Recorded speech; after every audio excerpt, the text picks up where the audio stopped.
Les podcasts du Figaro. Et si votre bistrot de quartier pouvait vous servir en secret un verre de Romanée Conti ? Vous pensez pouvoir juger la cave d'un restaurant d'un simple coup d'œil en regardant la carte, mais en réalité, pas vraiment. Je vais vous parler de cette pratique qui consiste à ne pas afficher certains vins.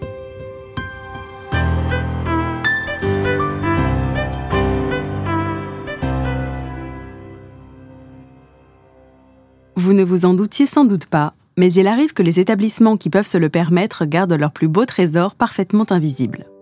Pour un restaurant, garder caché des bouteilles que le monde entier convoite n'est ni une légende urbaine, ni une vulgaire technique marketing, à en croire les nombreux sommeliers interrogés.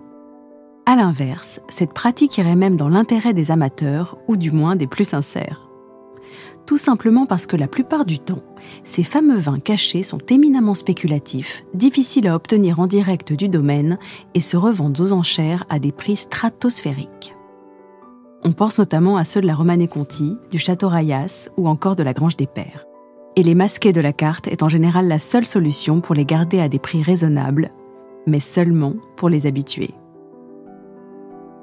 Pour un sommelier, il s'agira donc de rendre accessibles des flacons aussi prisés qu'un Picasso, ou presque, à ceux qui sauront apprécier leur complexité sans se soucier de leur cote.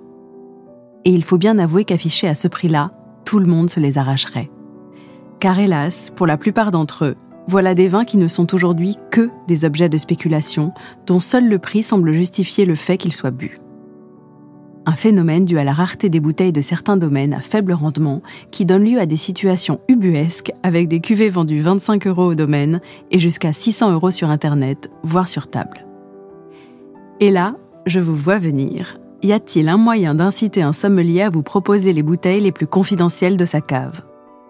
La réponse est oui, mais va sans doute décevoir les plus impatients et les clients d'un soir, puisque la seule méthode testée et approuvée reste la régularité.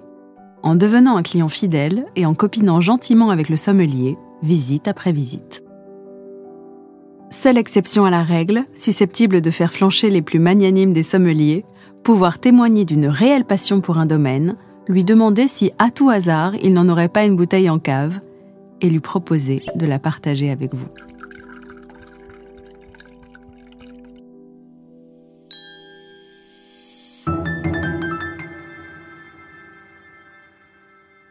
Merci d'avoir écouté ce podcast. Je suis Alicia Doré, journaliste vin. Vous pouvez retrouver Parlons Vin sur Figaro Radio, le site du Figaro et toutes les plateformes d'écoute. Si vous avez aimé cet épisode, n'hésitez pas à vous abonner et à donner votre avis. À bientôt.